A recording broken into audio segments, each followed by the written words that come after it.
Hello friends, आज हम लोग क्लास 10th के लिए हिंदी का most important VVI objective question को देखेंगे जो कि अभी एग्जाम के लिए बहुत इंपॉर्टेंट है। और इधर हम लोग का टारगेट है कि आप सभी 400 प्लस नंबर को लेकर के आएँ। इतना हम लोग का टारगेट है, तो आप सभी इस टारगेट को लेकर के चलें। चलिए, आज का पहला क्वेश्चन है, नागरी लिपि के आरंभिक लेख हमें कहाँ से मिलते हैं। नागरी लिपि के आरंभिक लेख हमें कहाँ से मिलते हैं। इसके 4 ऑप्शन है, इसमें से कोई एक ऑप्शन है जो सही है। अगर आप लोगों को आंसर पता है तो आप लोग कमेंट बॉक्स में जाकर के आप लोग वहाँ पे आंसर दे सकते हैं। तो नागरी लिपि के आरंभिक लेख हमें कहाँ से मिलते हैं। इसका सही आंसर है option number C. Option number C है आपका दक्षिणी भारत, यानी कि नागरी लिपि के आरंभिक लेख हमें दक्षिणी भारत से मिलते हैं। 2 नंबर क्वेश्चन है, बेतमा दान पत्र किस समय का है। बेतमा दान पत्र किस समय का है। इसका सही आंसर है option number C. Option number C 1022 ईस्वी, यानी कि बेतमा जो दान पत्र है वो 1022 ईस्वी का है। चलिए, 3 नंबर क्वेश्चन है, उत्तर भारत से नागरी लिपि के लेख कब से मिलने लगते हैं। उत्तर भारत से नागरी लिपि के लेख कब से मिलने लगे। इसका सही आंसर है option number A. Option number A है आपका 8वीं सदी, यानी कि उत्तर भारत से नागरी लिपि के जो लेख है वो 8वीं सदी से मिलने लगे। चलिए, 4 नंबर क्वेश्चन है, गुणाकर मूले ने मिडिल स्तर की पढ़ाई किस भाषा में की। गुणाकर मूले ने मिडिल स्तर की पढ़ाई किस भाषा में किया था। इसका सही आंसर है option number A. Option number A है मराठी भाषा में, यानी कि गुणाकर मूले ने मिडिल स्तर की पढ़ाई जो है उन्होंने मराठी भाषा में की थी। चलिए, 5 नंबर क्वेश्चन है, मूले ने अंग्रेजी व हिंदी की पढ़ाई कहाँ पर की। मूले यानी कि गुणाकर मूले ने अंग्रेजी व हिंदी की पढ़ाई कहाँ पर किया था, किस जगह से किया था। इसका सही आंसर है option number C. Option number C है वर्धा में, यानी कि गुणाकर मूले ने अंग्रेजी व हिंदी की जो पढ़ाई थी वो वर्धा में किया था। चलिए, 6 नंबर क्वेश्चन है, नेपाली भाषा किस लिपि में लिखी जाती है।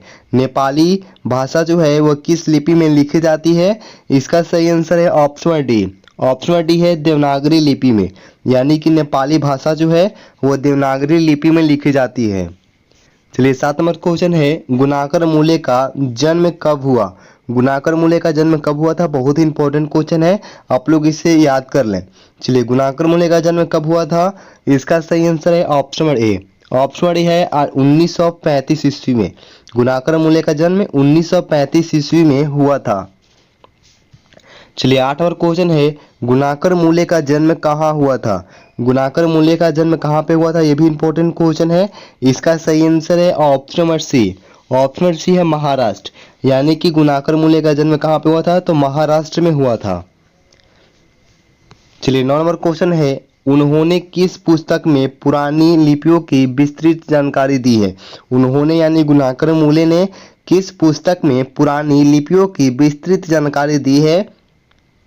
इसका सही आंसर है option number B. Option number B है आपका अक्षर कथा, यानी कि गुणाकर मूले ने अक्षर कथा जो पुस्तक है उसमें पुरानी लिपियों की विस्तृत जानकारी दी है। चलिए, 10 नंबर क्वेश्चन है, गुप्तों की राजधानी को क्या कहा जाता होगा। गुप्तों की राजधानी को क्या कहा जाता था। इसका सही आंसर है option number D. Option number D है देवनगर, यानी कि गुप्तों की राजधानी को देवनगर कहा जाता था। चलिए, 11 नंबर क्वेश्चन है, बांग्ला लिपि प्राचीन नागरी लिपि की है। बांग्ला लिपि जो है वह प्राचीन नागरी लिपि की क्या है, पुत्री है, बहन है, या भगनी है, या बहू है। इसका सही आंसर है option number B. Option number B है आपका बहन, यानी कि बांग्ला लिपि जो है वह प्राचीन नागरी लिपि की क्या है, तो बहन है। चलिए, 12 नंबर क्वेश्चन है, केरल के शासकों के द्वारा सिक्कों पर वीर केरला से शब्द किस लिपि में लिखी गई। केरल के शासकों के द्वारा जो है सिक्कों पर वीर केरला से शब्द जो है वो किस लिपि में जो है लिखी गया था। इसका सही आंसर है option number A. Option number A है नागरी लिपि में, यानी कि केरल के शासकों के द्वारा सिक्कों पर जो है वीर केरला से शब्द जो है वह नागरी लिपि में लिखा गया था। चलिए, 13 नंबर क्वेश्चन है, पहले पहल किन राजाओं के लेखों के लिपि को ही नंदी नागरी नाम दिया गया। पहले पहल किन राजाओं के लेखों के लिपि को ही नंदी नागरी नाम दिया गया था। इसका सही आंसर है option number B. Option B है विजयनगर के राजाओं का, यानी कि पहले पहल विजयनगर के राजाओं के लेखों की लिपि को ही नंदी नागरी नाम दिया गया था। चलिए 14 नंबर क्वेश्चन है, उत्तर भारत की विशेष स्थानापत्य शैली को क्या कहते हैं? उत्तर भारत की विशेष स्थानापत्य शैली को क्या कहते हैं? इसका सही आंसर है ऑप्शन डी। ऑप्शन डी है नागर शैली, यानी कि उत्तर भारत की विशेष स्थानापत्य शैली को नागर शैली कहते हैं।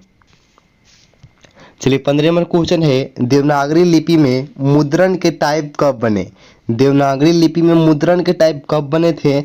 इसका सही आंसर है ऑप्शन ए। ऑप्शन ए है आपका 2 सदी पहले, यानी कि देवनागरी लिपि में मुद्रण के जो टाइप थे वो 2 सदी पहले ही बने थे।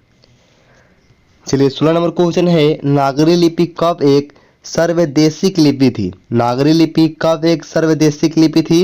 ये बहुत ही इंपॉर्टेंट क्वेश्चन है। इसका सही आंसर है आपका ऑप्शन नंबर सी।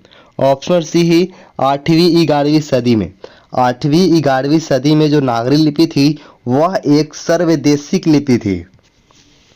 चलिए 17 नंबर क्वेश्चन है, पहले दक्षिण भारत की नागरी लिपि क्या कहलाती थी? पहले जो है वह दक्षिण भारत की नागरी लिपि जो थी उसको क्या कहा जाता था, क्या कहलाती थी? इसका सही आंसर है option number D. Option number D है आपका सिद्धम। चलिए पहले दक्षिण भारत की जो नागरी लिपि थी उसको सिद्धम कहा जाता था। ये बहुत ही इंपॉर्टेंट क्वेश्चन है। चलिए 18 नंबर क्वेश्चन है, गुणाकर मूले ने विभिन्न विषयों पर कितने निबंध लिखे? गुणाकर मूले ने विभिन्न विषयों पर कितने निबंध लिखे हैं?